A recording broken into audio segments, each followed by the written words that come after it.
Good day, Andrea. Do you want to do the little Edward thing, the Oh, recording Lord. deal? Uh, Welcome to the Microsoft Insights Show, episode number. I don't know what it is. It is 171, by the way. Episode 171 on Oh. September 27th, 2023. Rod, where is everybody? Ha! It's interesting, right? So for the past few weeks, I think Brody's been absent or come in late. Edward, where is he? He's kind of late because it's just busy time. It's Yeah, busy time at it is. Microsoft right now. I have nothing to do, so I'm always here. So that's just the way things work. No, I'm just kidding. But yeah, I think Edward will be on in a little while. Brody, I think maybe he'll join a little bit later just to kind of say hi or something like that. But really, it's just you and I, at least for the time being, and I think that's just great. So, Yes. Andrea, what have Yeah. you been doing this week? Anything of importance?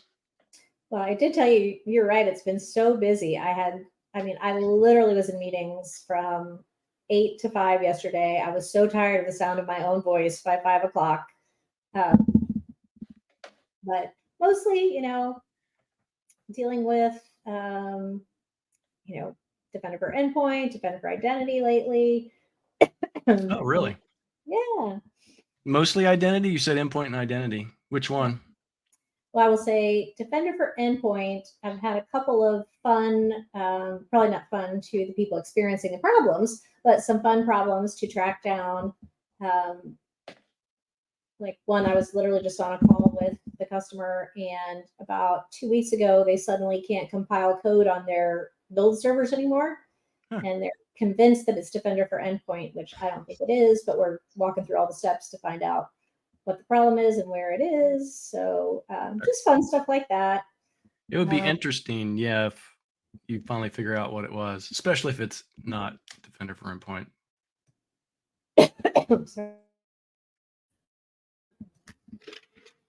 Oh, I still have a tickle in my throat. Well, and that's just evidence that you talked all day yesterday. You just proved it. You proved your story. We don't even have to fact check at this point. So what's the identity stuff? Because that kind of moves into what I was going to kind of talk about here in a second. But what identity stuff have you been looking at? Well, I know, one of the hardest things to do, I remember before my Microsoft days when I sat on as a customer, is keeping up with everything that's new, right? What are all the new features, functions? And, now with Defender for Endpoint plus Defender for Identity, we can start dealing with some of the adversary and the middle attacks and the business email compromises.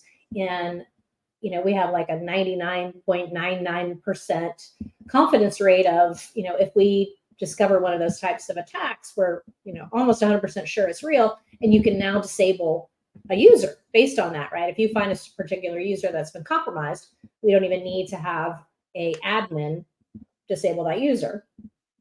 Obviously, we don't have to have it that way if you don't want to, but showing customers, I've been showing them where that new feature is because they've been reading all these blogs and they're like, where is this? How do I do that? So I'm working with them in that particular way.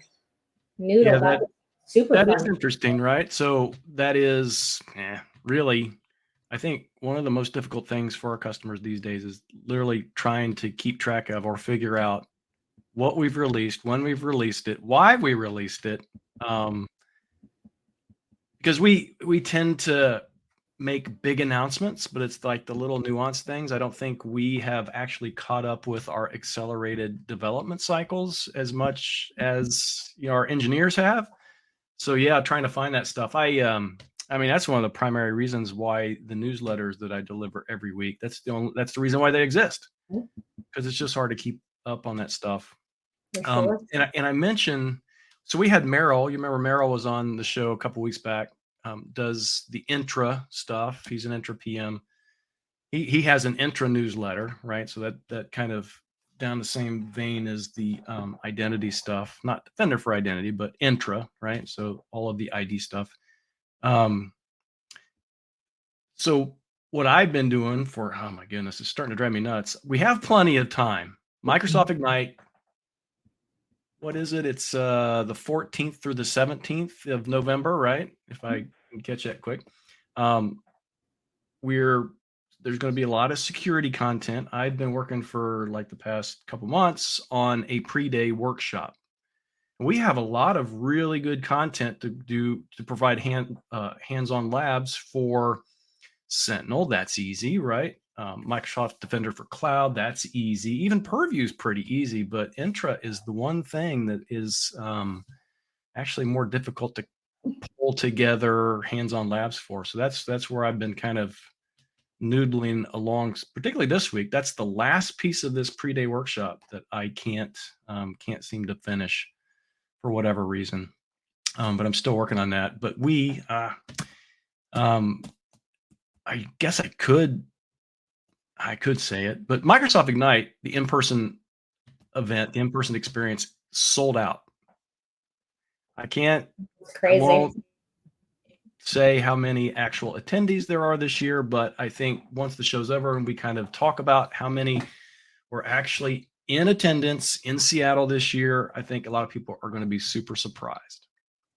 Um, it's going to be a really good in-person experience this year, and I feel bad for the folks that weren't able to kind of pull the trigger on registering right away. I know it's difficult for a lot of people. You know, I've worked conferences and shows most of my career in IT and in technology, and it's difficult for anyone to get justification from a management to attend until the actual session catalog is available. You don't know what you're going to see, don't know who you're going to talk to, you don't know what content there's going to be. So that's difficult for a lot of people.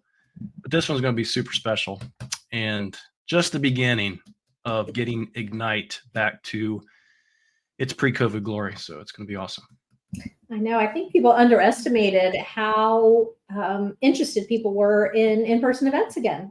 I mean, so many people still, I think at a certain level, there were many people who I don't think realized how important that human interaction was.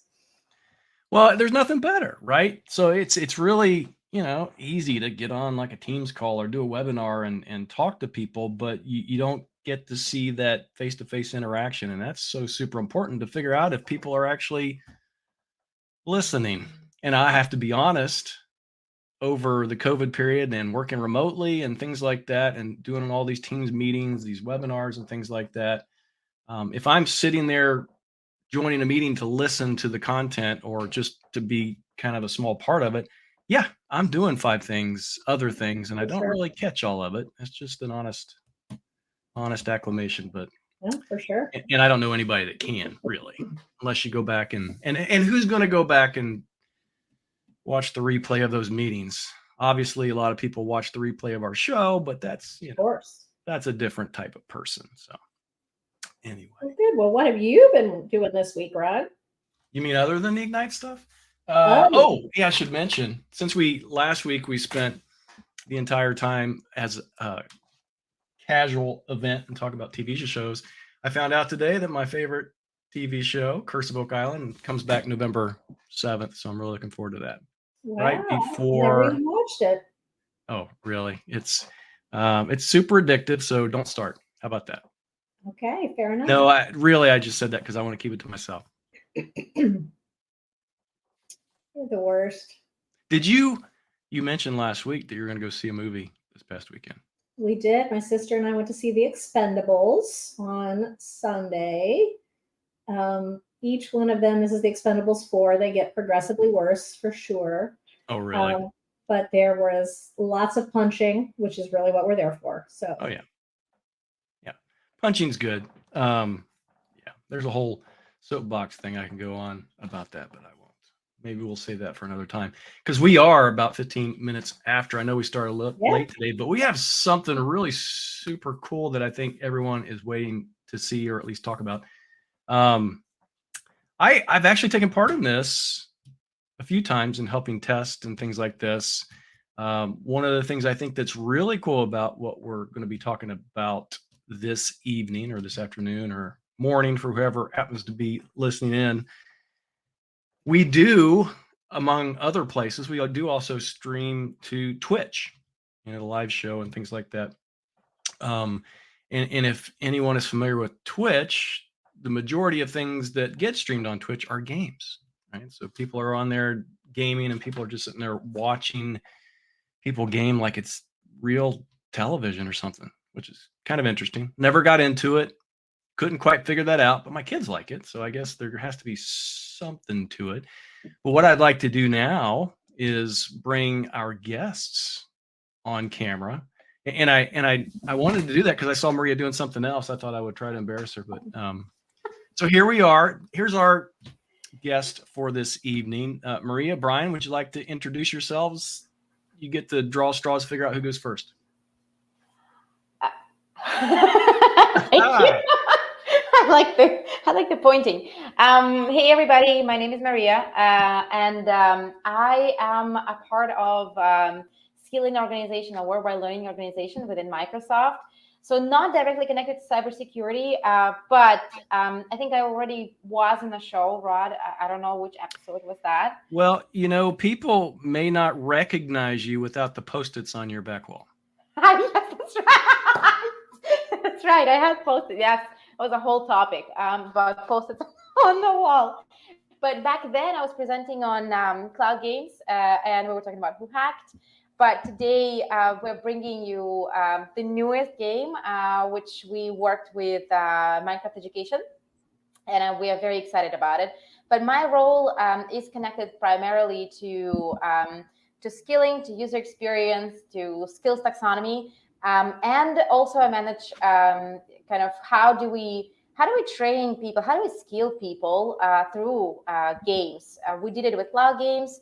And now we're doing it with this newest game that we're really, really excited to show you.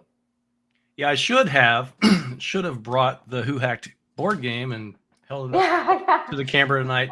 A lot of people remember that, I think, because we did give that away on the show, sent that to a bunch of folks. And of course, we did that at Microsoft Blue Hat this past year, gave a bunch of those games away and everything. You remember that fiasco, right, Maria?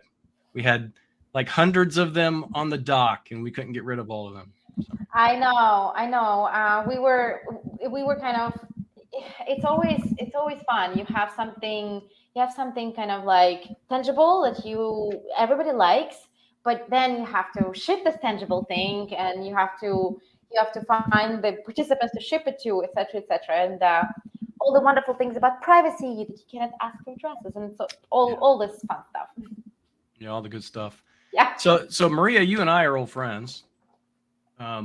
We are. Brian and I just got introduced just before the show started. I've never met Brian before. Seems like at least in the green room, seemed like a nice fella. Would you like to introduce yourself, Brian? I hide out. I don't come to the office anymore, so just became this troll that just hides in his office all day. But, hey everyone, so my name's Brian, and I am Maria's counterpart. So basically, we make these games and everything, but we're also trying to like teach stuff, learn stuff, and my job is to, while fun is important, and it's our primary goal, make sure you kind of take away something. So that's kind of my role, is to oversee the technical content that goes into the game, and make sure the game hits the learning objectives, and you take away something besides having a good time. Well, good time is important. I think absolutely. I think particularly what we try to do here on this show is to make security more approachable, a little bit more fun, because it can be dry and unfun. I guess unfun's a word, maybe, but it can be not the most stellar, exciting thing in the world. It's critically important, but I think it's super awesome when we can do things, again, to kind of make it more approachable. And what you all have, I think, is super awesome. So what is it that you are here to talk about? We are here to talk about cybersecurity pathway powered by Minecraft Education. And specifically, we'll talk about a particular game that is suitable for really anybody, but we're targeting grown-ups, anybody who knows nothing about security and wants to learn about security, to sort of people who have been in security for a long time and they want to have fun, and they want to play a game, and they want to laugh at what they do every day on a daily basis. But I just thought that I would give you a little bit of backstory. You started, Rod, saying that sometimes security is very important for everybody. Like I'm a business manager, right? So how am I connected to security? And that's what we always ask ourselves when we do the mandatory trainings on security in Microsoft. Like, do I really need that? We do, and I think Microsoft does a pretty spectacular job of creating these trainings that are security based and video based, and they're awesome. But what we started talking about with folks on Minecraft team is how do we create something that is based on cybersecurity, but it's really fun and based on the game. Ooh, hello. Brody's here, by the way. That was. There's nothing weird going on at Maria's house. Brody's here. Yeah. Pardon me, Maria. We started. Yeah, we started talking to them about how do we make it fun? How do we bring really cybersecurity not only to the adults' life, but also to the kids' life.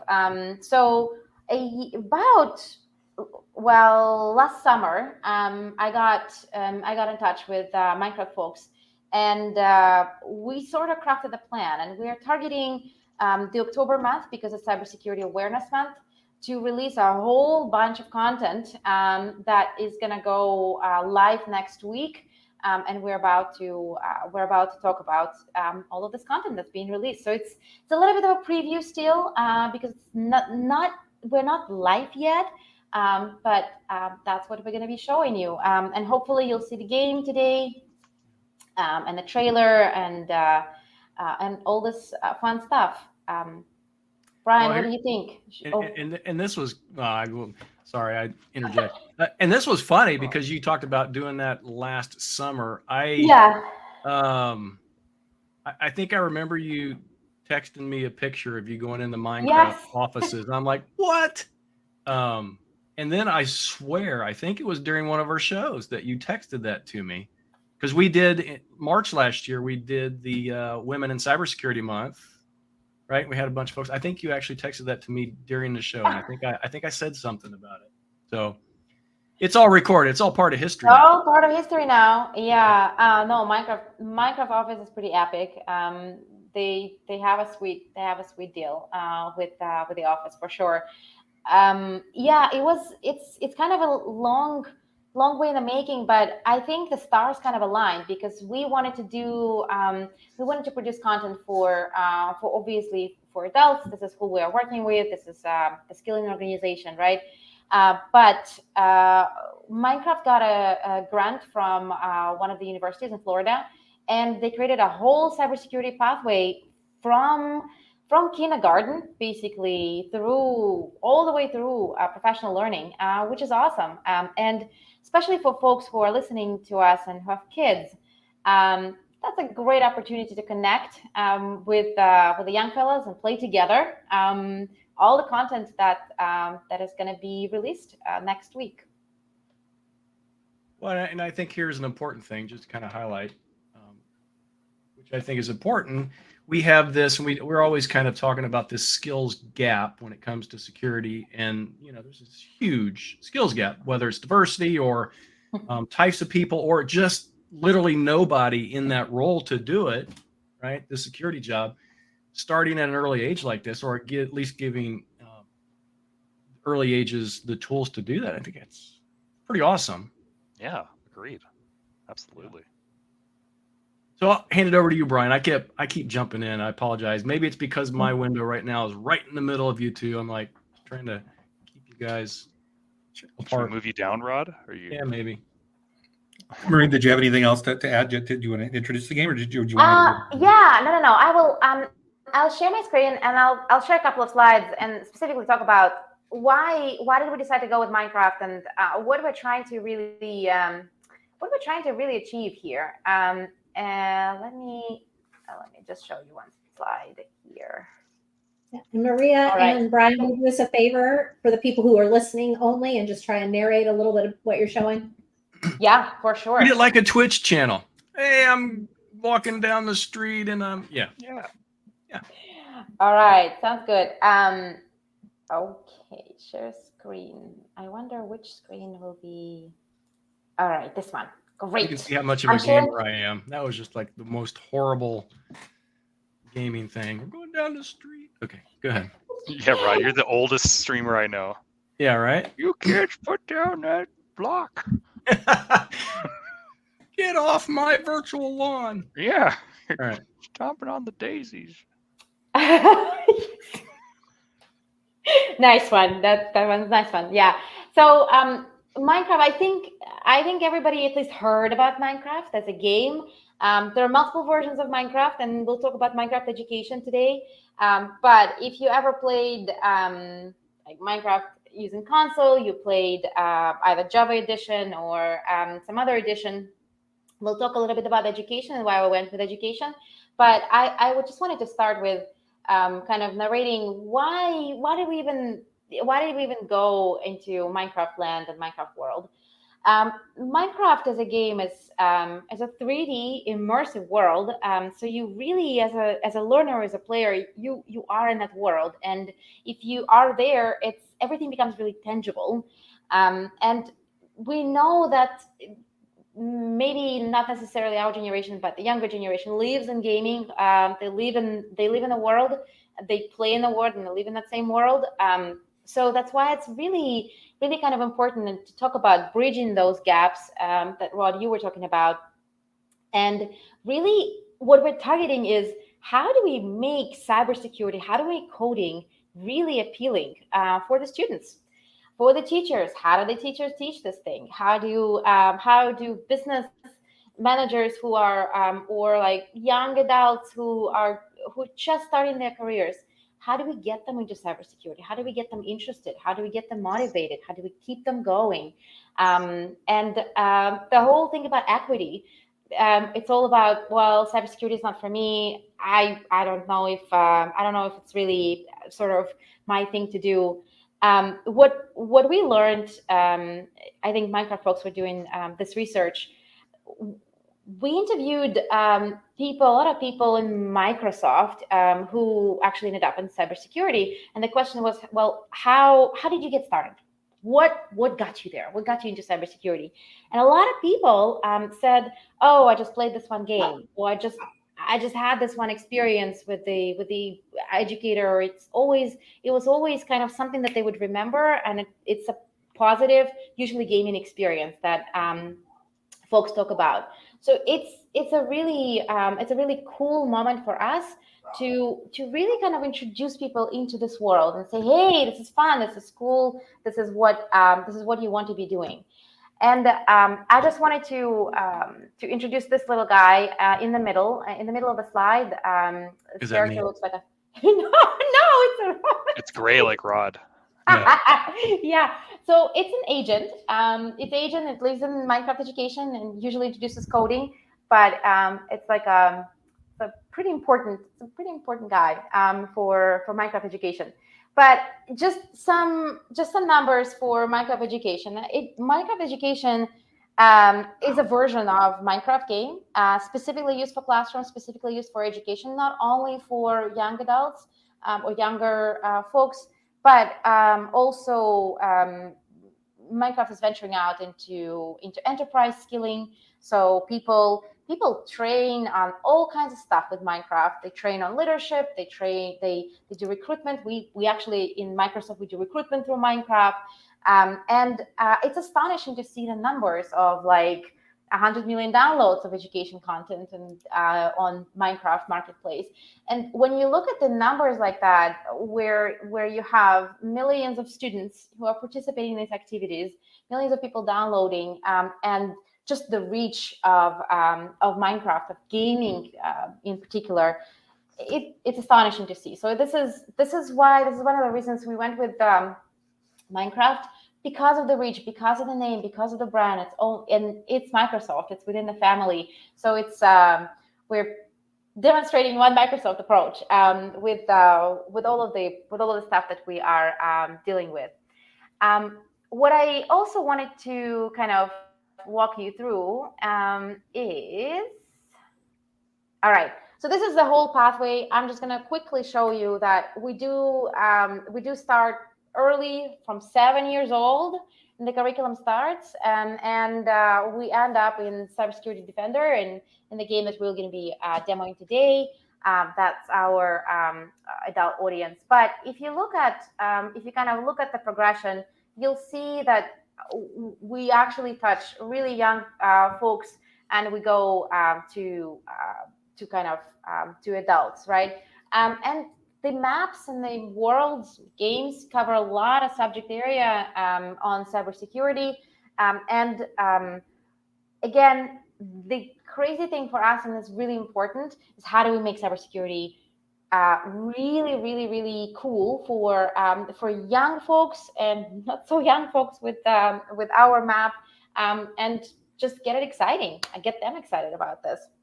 That's amazing, Maria. How many kids get into the CyberSafe program from K to 5 and then up? Do you have like numbers? Like, is it a lot? Oh my gosh, yes. Yeah. Unfortunately, Lila wasn't able to make it, but from her, so they started with Home Sweet Home, and this world was released. It was a very, very quick release, but since the release,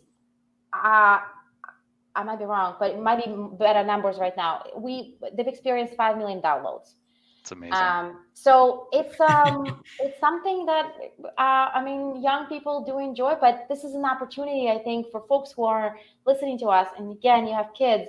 It's a great opportunity to connect, because everything is in terms that young people would understand and would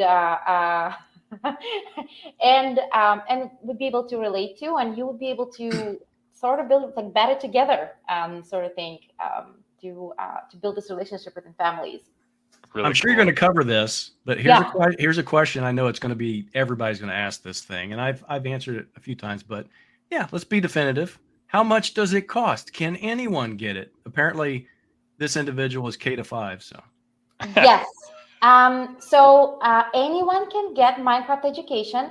If you want to have a license, then it will cost a specific amount. But if you want to try one game on Minecraft education, you can download the client, you can download the application, and you can get a trial account. Trial account will allow you, as far as I remember, 20 uses, and it's for free. So you can use it for free this many times, and we'll provide documentation as well. So anybody can do it, and it's free. I had difficulty, so I don't know if that's a true statement. Anyone can do it. I'm just kidding.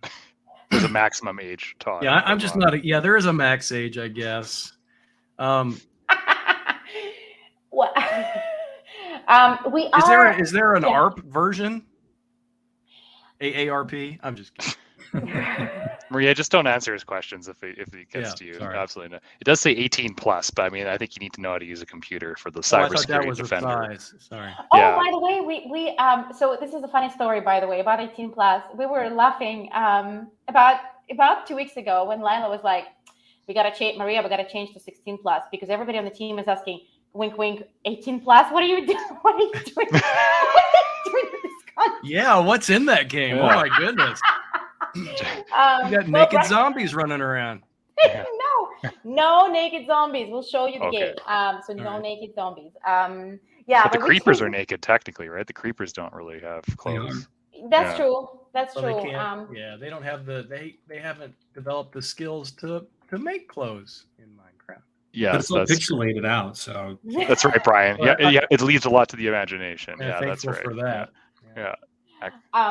Yeah. So I can talk a little bit more about the sort of all of the maps and everything. But what would be better is we're going all of this stuff, all of this goodness is going live next week on Tuesday, and I'll give you the URL that everything is in there, and I'll give you the URL for specifically our content on CyberDefender, and what I kind of wanted to, I just wanted to introduce you to the CyberDefender and the kind of how would you use this content, what would you do with that, and sort of why did we even do that?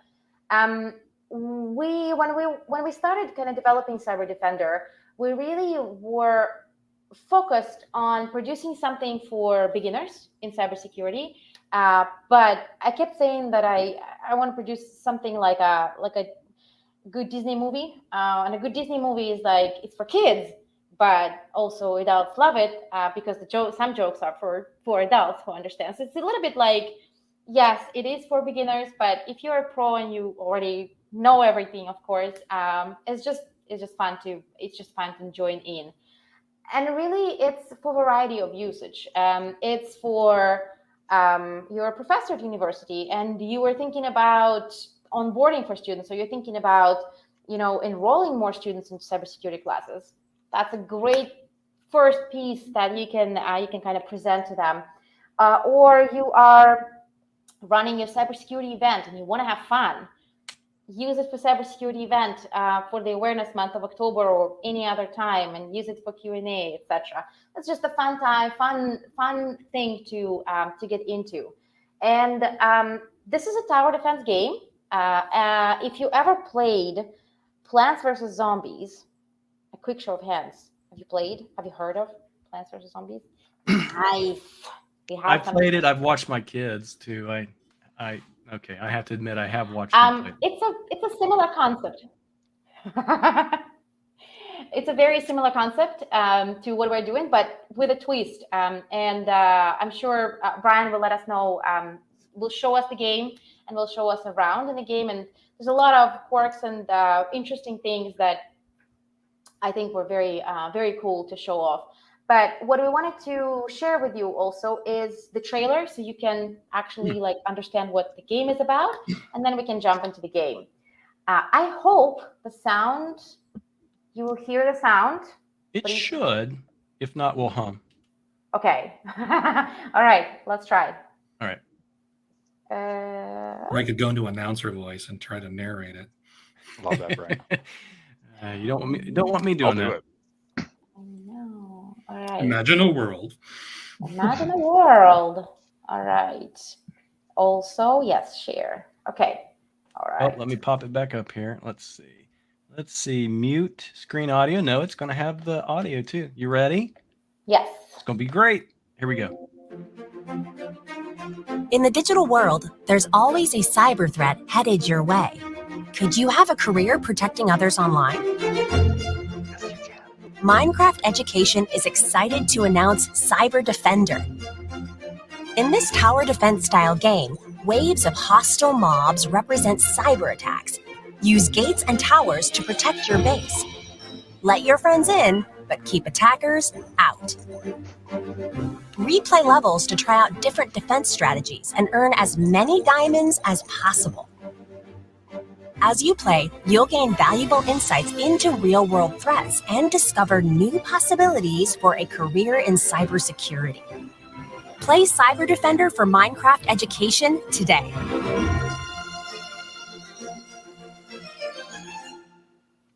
That is That's awesome. amazing. Oh, If there's the link. someone had told me you could win diamonds as a prize, I would be playing diamonds. Minecraft way more often. Andrea, diamonds are like pinnacle Minecraft. Okay, you would love Yeah. it. If you like diamonds, then you You got to make get diamond- yeah. mining. You can make Yeah.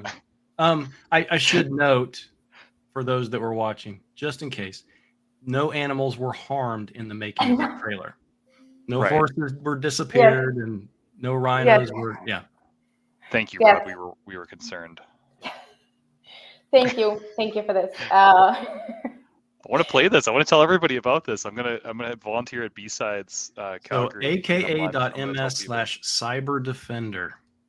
Yes. So this page not live yet. It's gonna go live next week, but that's why we're in a preview. Secret link. Okay. I better register the link. Yeah. I want to register it right now. Yeah. But I think Brian will be ready to jump into the game, and hopefully Minecraft will cooperate. It's always a little bit of a challenge to have multiple things working, but hopefully it will cooperate. But before we jump into the game, Olaf, thank you so much for the question. Yes, we will be available in, if I'm not mistaken, 29 languages. So Wow. Minecraft automatically does that. So that's also pretty darn amazing. Any other questions that we can tackle? Oh, More of a comment. Paul's Well- basically saying like it'd be cool if we could like if we're teaching concepts, that's great. Yeah. And then at one point, because obviously we want these folks to work at Microsoft, right? Because that's the best. They could actually have some sort of tie-in to like how we as professionals use those tools in day to day. That's That's cool. something we talked about. It's an interesting. Let me stop sharing the screen and get there. What I didn't mention is when we started talking to Minecraft, my whole kind of aspiration is we want to prove that this is that's a good resource, it's a good training resource, or this is a good validation resource, acquiring skills resource for adults. That we're trying to prove that people want to learn this way, and when and if, I hope when, we prove with numbers that there's enough interest. We would love to go back to the leadership team and say, look, we can do more. So all of the ideas that you are sharing with us, they're very, very useful and cool to have for us. But for us, we consider this as honestly like the first step, as a proof of concept that yes, this is something interesting, and yes, we should invest in this. So keep the ideas coming. We're always listening to that. Thank you, Maria. And yeah, before we were dropping the link, that's not quite a link yet. Nobody go there. Like I said, next in October, there's a local cybersecurity conference here, and I'd love to be able to like go and give people the opportunity to like go and check this out and present on it. We always have a Microsoft booth there, so I'll coordinate with you, and if there's a way we can help one another, then that'd be cool. Yeah, 100%. We have plethora of materials. We have social videos and all these wonderful things. I'm sure Brian will show you. You'll get a little, if you participate, you'll get a little certificate that you can post on LinkedIn or any media of your choice. So that's all in the making. Let's show off this thing. I'm actually really looking forward to this, to show people that this is not just a trailer. This is something that absolutely exists, right? Not like some of our products, but this one, no. Whoa, Rob, we would never put out a trailer for a product that wasn't designed yet. Come on. There you go. Yeah. Well, actually, the trailer was designed. When did we finish this? May, right? June. A while ago. And then we had to make the game to make sure the trailer wasn't on. So there was an extra step nobody thought about. Yeah, Brian will be playing the 18 plus. Yes, I'm playing the mature audiences version. So there's a warning. Yeah, right. So for all of you, the parental warning, kids, you need to leave the room right now. Yeah. All right, I'll go ahead and fingers crossed. Jump in. Let's kick this guy. All right. All right. While we're sharing, while we're waiting, I don't know. I don't know if I can wait. I'm super excited. You're gonna go download it right now. Rod, you should play Minecraft. It's up your alley. It's pretty easy. So I've played Minecraft before. My wife plays a bunch. Let's see. I'm just saying, I don't want to scare Rob away. Like Here we go. It's loading.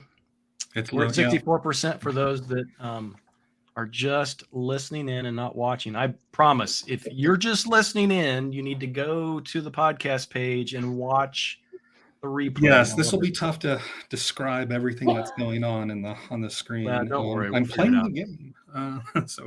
Brian is logged in and showing us his save games. This is of which he makes a lot in case he fails something and needs to go back. Oh, look at that! I like to pick the version that I can win. So or pick the one that I played so that you can show how to lose. How about that? So just if you've never played Minecraft before, basically you would install the game, and then there's, you could create your own worlds and just start playing the game, but you can also download worlds too. So this is a download, and it's a free download that you would get from the Minecraft Education Marketplace, or there's a link you could go directly to it. There's several different ways, but ultimately it ends up in what's called the library if you've never played Minecraft before. So you would normally only see one of them. I have several because, I'm me.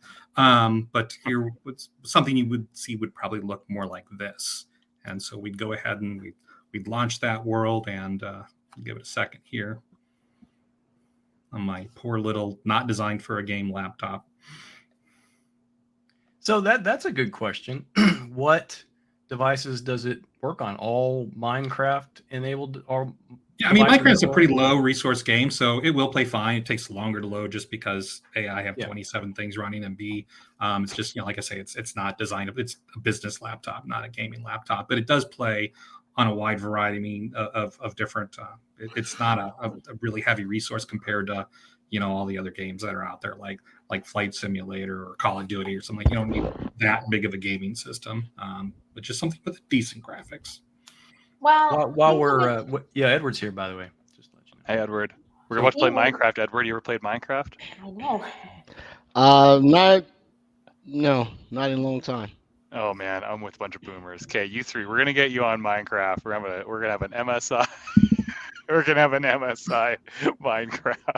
Yeah, it's gonna be great. As someone who's never played Minecraft before, I did not realize that you could play with other people as well. So, Brian, do you see a lot of people doing the actual CyberDefender together?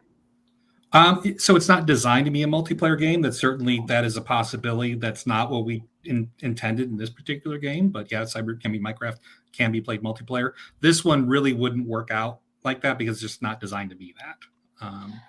But that's certainly something we would explore, and we've developed multiplayer games before. Yeah. But think of it this way: you can compete with everybody, and Brian will show you. Brian will show you how. Scoring, there's bragging rights.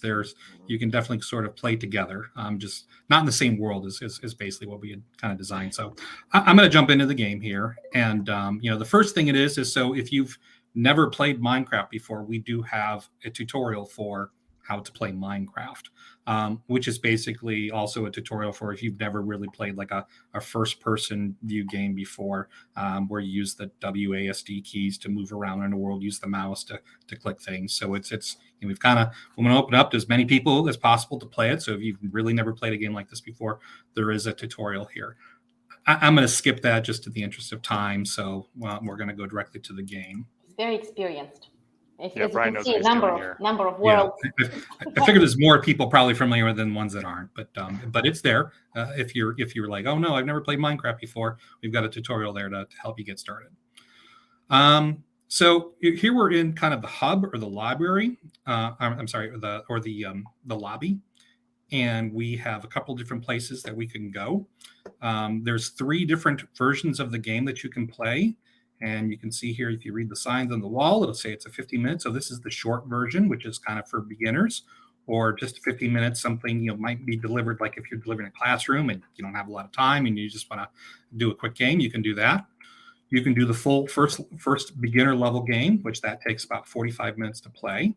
And then we have an additional advanced level, which is once you've kind of mastered this one, or if you're kind of like an expert tower defense game player, expert Plants vs. Zombie, and feel like this one might be a little too easy, the advanced one will definitely give you a challenge. So I'm going to go ahead and we're going to start with the beginning level. So we tap on that. And here we start within our little world here. Now, the premise of the game is essentially that you are protecting a farm here. We have a marketplace, which is where the animals will go to purchase your berries, and you'll make money when they purchase. And then you've got your vault or your farm, which is the berry farm itself that you're going to be protecting. And there is you are hired by the protagonist, Lord Brightguard, to defend this farm from the evil character of Malcolm Warecraft, who is, or Malware for short, who is going to try and send his forces to try and destroy your berries for whatever reason. And so the way the game works here is you have essentially a map, and I'm going to walk around just to kind of give you an idea of what it looks like. And actually, what I'm going to do here, I'm going to climb this tree. Whoa. Oh, and there's a little hidden gem. I didn't mean to show that too quickly, but there's little hidden gems. Andrea's excited. She loves the shiny things. There you go. You can go find shiny things, which earn you money. You can say, I have a whole whopping 1 space buck. And here's where the map is. So you can see there's the forest. There's where the different entities are going to come to your farm. both good and bad. And this is an interesting take on the tower defense, because usually with tower defense games, you're totally defending against, evil entities trying to get to your base. Well, this is more about security, and you can't just lock the door and shut off everything, because, you have to let legitimate business get through. So this game is about balancing a mix between letting the friendly traffic come through, but also defeating the bad traffic from being able to get through here. So it's a very simple map here. And the way that you start the game is when I first jumped into the world, you see this little mailbox here that's jumping it because it really wants your attention. And so we'll click on it, and it says basically greetings, and thank you for agreeing to protect the berry farm. I'm not going to read the whole thing to you, but essentially it's kind of giving you the premise of the game. And it's going to, first thing it's going to do, it's going to launch a tutorial to kind of give you an idea of how to play the game. And this is partially a sort of a cutscene where we're explaining how to play, but also it's interactive as well too. So it kind of starts off with this cutscene, which is basically explaining what I just said, that you have the animals that are trying to get to the marketplace. And you can see there's the friendly animals, so that we have foxes and we have horses. I don't know how friendly that fox would be. Hey, Rod, come on. Like, it's going to the marketplace. It's a customer. In the marketplace, and you can see opinion. the money's going up, and so you're earning, and all is good in the world. Yeah, making money, selling berries to foxes. See, Rod, don't be mean. So, this is an interactive tutorial because, reading is for suckers. So basically what we have here is, it says right click on the button. There's a little bit of reading you have to do, but you don't have to do a lot of reading. So we select the block, which basically there's our vault here. So it's kind of explained the concept with the berry farm, that's what they're trying to get to.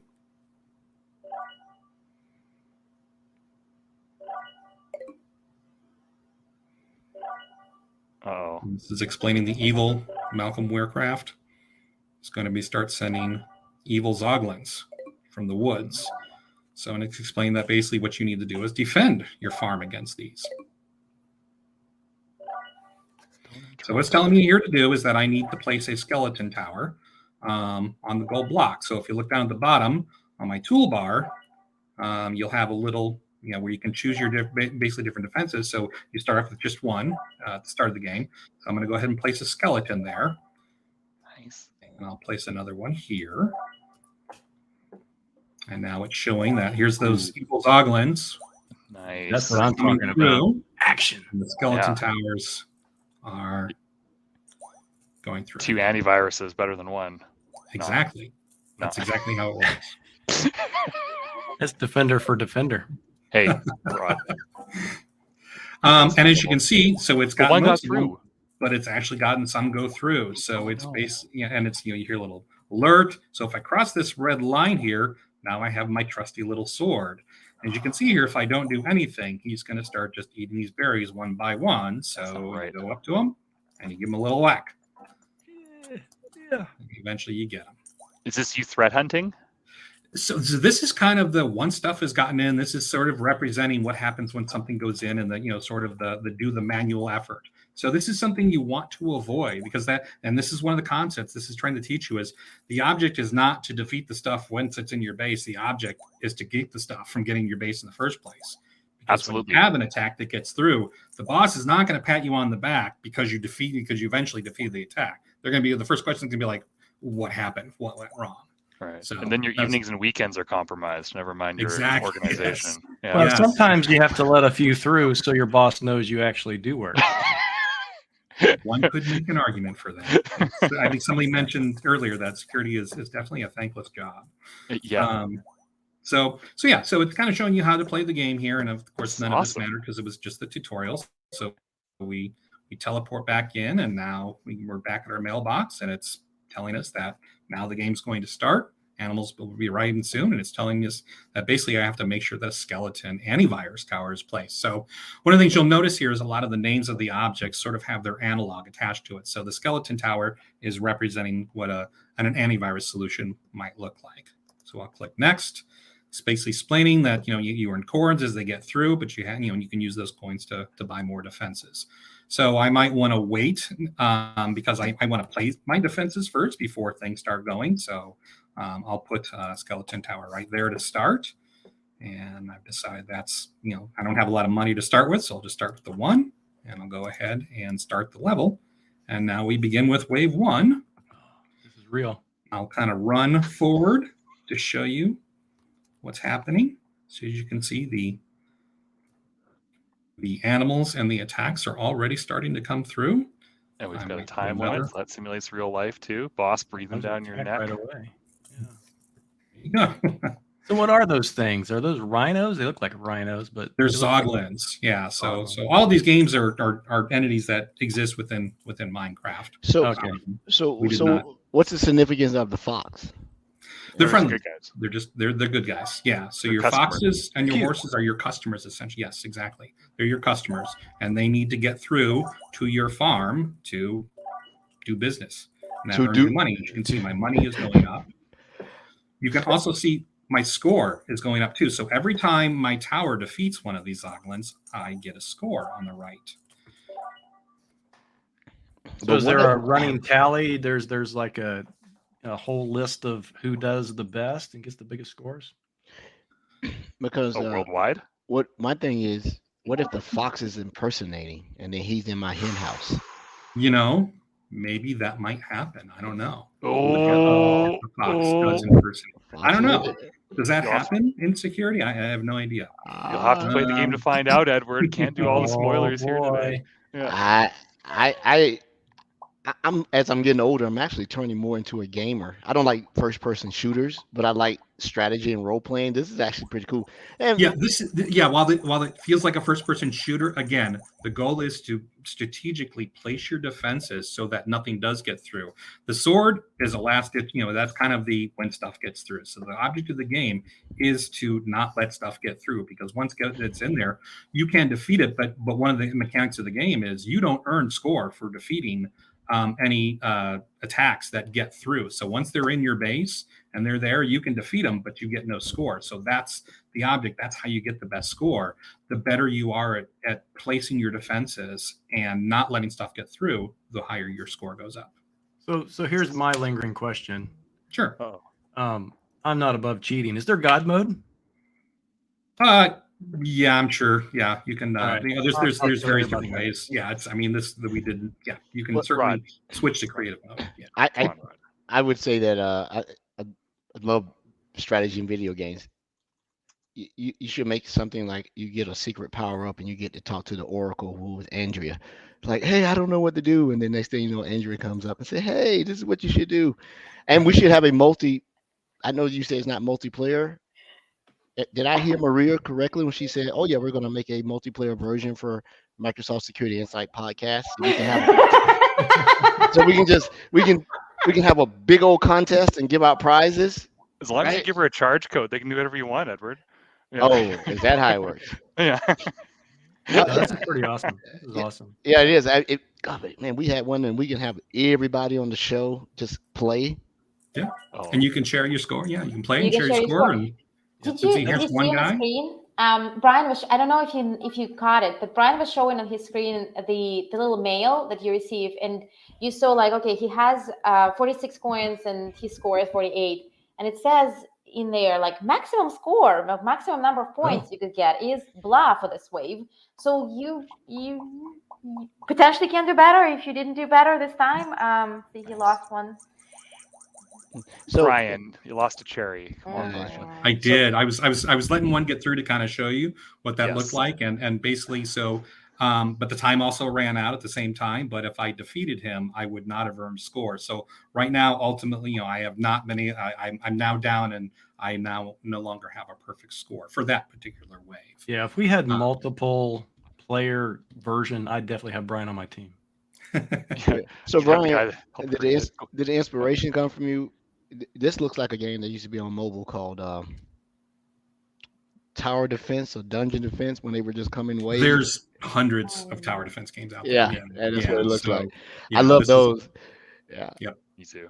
Yeah. This is not a genre we invented, but we do kind of take pride because, like as I said before, all the tower defense games are about letting nothing get through, and this kind of spin on it is allowing certain things to get through, and you can overdo it too. You can, if you do really good, you can accumulate a lot of money, and you can put up a ton of defenses, and the exact same thing that happens in the real world will happen in the game, is productivity start to slow down because you've overdone it. So you can actually put up too much defenses, and you'll start to see that happen within the game if you do that, as you get towards the late game. So again, it's more about that balance. It'd be kind of cool if you put, just like a normal business, if you put up too many defenses, your budget dwindles down to literally nothing. Yep, and that happens in there as well too. Yeah, you can overspend. If you keep buying everything, and then a new attack comes, and you have no money for the defense that new attack. In fact, this is the next point where now we're introducing, because right now we just have the skeleton tower, but now we're going to introduce a new concept called the basic firewall gate. And for every time we introduce something, we do have a tutorial. I'm going to kind of skip it in the interest of time because I'm here and I can just explain it to you. But as you can see here, the maximum points for this wave is 44 that Maria mentioned earlier. So I'm going to go ahead and click wait. And now you can see I have a second option in my toolbar, which is a firewall. So where would a firewall maybe go? Would it go at the very last edge? Oh, this is an Edward question for sure. Or would Edward's it maybe our firewall go, expert. Yeah, maybe it might go on the perimeter. So I'm going to put the firewall there, and I'll run back to the base. Oh, and by the way, if you get tired of like running around, these little purple guys here are teleporters. So you can do that. So you can kind of quickly move around your base. And we'll go ahead and start them off. And now, this next wave, some Zoglins might be wearing a disguise. There you go. All right. So we run back over here, and I always forget to use the teleporters. If we teleport over here, we see what's coming down the line. Your boss wants you to run around the office dealing with. Here we have. Ah! Look at that. It looks kind of like a fox, but the firewall was able to detect that and reveal that he is in fact a Zoglin. Deep packet inspection, Edward. Look at that. Yeah.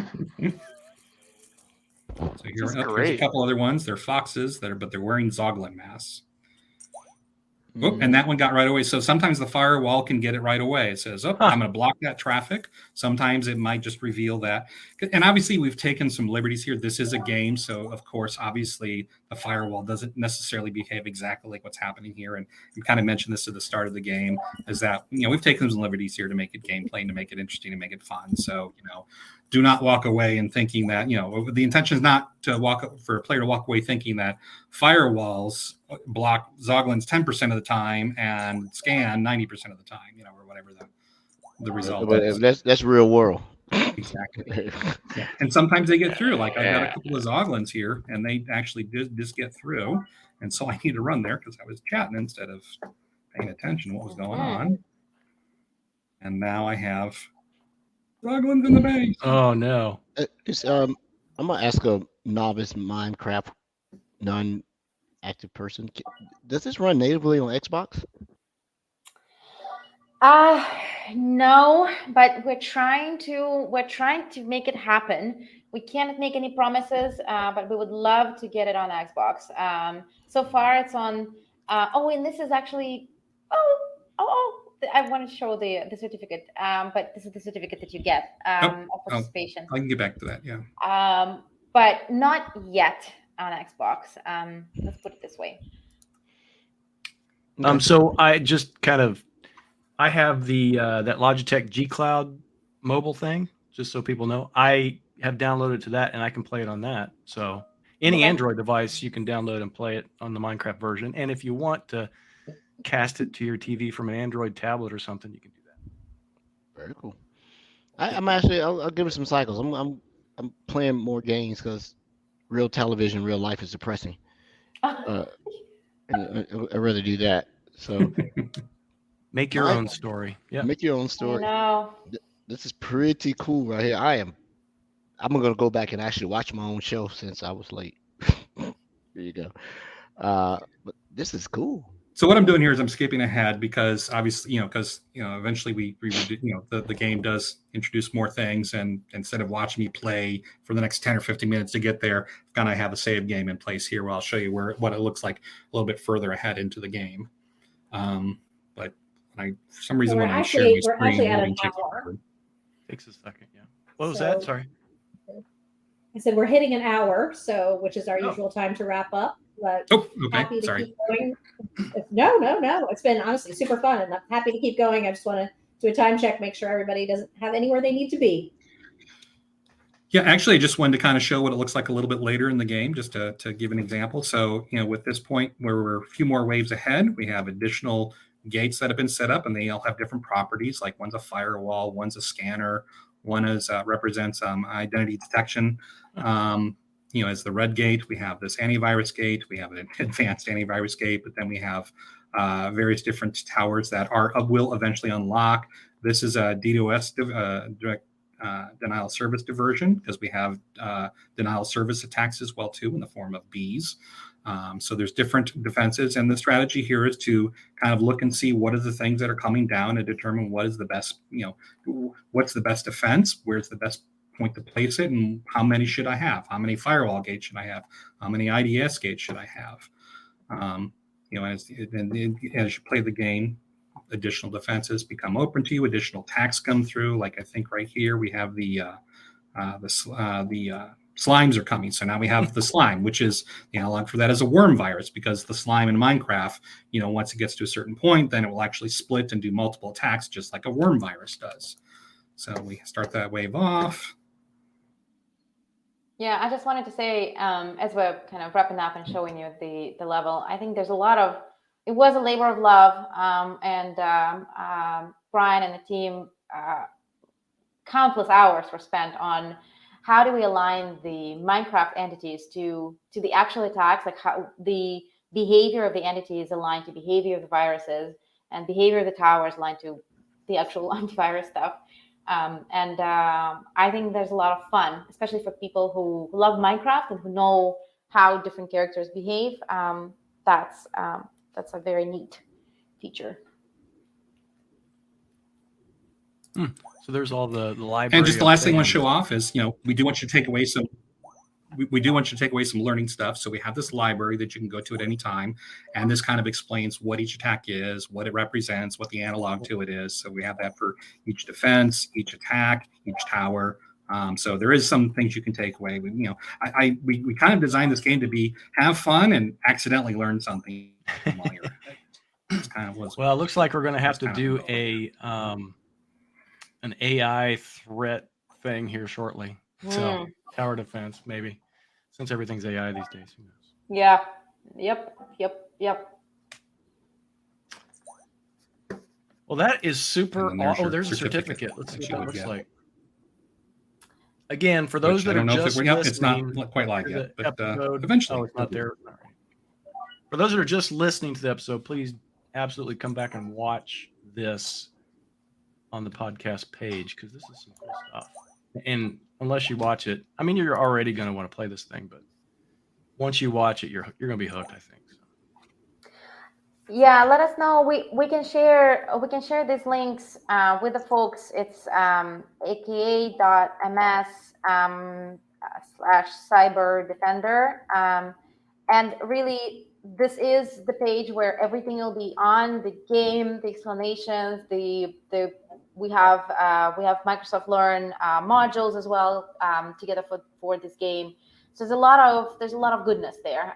We're going live again next week. So if you're hitting the CyberDefender right now, right this second, it's not going to the right page, but it will next week, we promise. That's awesome. Yeah, and we'll have all the links and stuff in the show notes so everybody will be able to capture all that stuff. I think we talked about a few things today. I think I have some links already, but yeah, check the show notes for everything. And you said it was next Tuesday? Yes. Next Tuesday. Yes, next Tuesday we're going live with all of the cyber. Which is October 3rd? October Is that right? 3rd. It's October already? Wow. Yeah. That's great. Yeah. That just means Christmas is right around the corner, and we're going to have obviously our Christmas show this year. So maybe we should just do some Minecraft. Sure. We should have super tokens to power up to one of the Microsoft Insight podcasters, and so when folks need that, they can call in us for advice. That'd be cool. And man, this is cool. I'm trying to get on my PC. I'm distracted, so I need to stop. Wait till the show's up. I'm distracted. I'm going to links trying to get on. I'll wait. I want to be rude. Edward is highly competitive, Brian. I think he saw your score and he wanted to beat it right away. Right away. Go for it. That's what we did. That's what we did testing it. We were constantly trying to one up each other on the scores. And well, he said MSI server, make it happen. I just sent all my stuff to Trevor. I don't have any equipment left unless Trevor wants to stand up a server. I'll be quiet. I showed up late, so I have no ability to talk. But this is cool. I will go back and actually watch the show and see the entirety. And I actually have a gaming PC that I bought and stood up over the last couple of weeks, so I'll put it on that. That's where you've been. Okay. Yes, getting away from this stuff. Not this stuff, but life. That's it. Well, everyone, we're at 5:12. Thanks, Maria, and thanks, Brian, for coming on. My apologies for coming in late, but the little piece that I saw has made me go back and say I'm going to watch this tonight. And if you guys need any images of our likeness to include into the game, I'm sure that we would be more than willing to submit those to you. And that's it. Thank you. I would hope that you guys will be continued listeners and viewers of the show. I think we do some pretty cool stuff. And we appreciate you taking the time out. That's awesome. Thanks for having us. Thank you so much. It's good to see you again, Maria. Yeah. Nice to meet you, Brian. I'm going to send you some Post-its. Okay. Make sure you guys stay attached to the show. We have a lively Christmas show. It's going to be live. You got to wear your Christmas stuff though, right? Yeah. Maybe we should have a Halloween show. Rod, you can come dressed up as you. We tried to do that last year, if you remember, and you were the only one that dressed up. So yeah, you guys.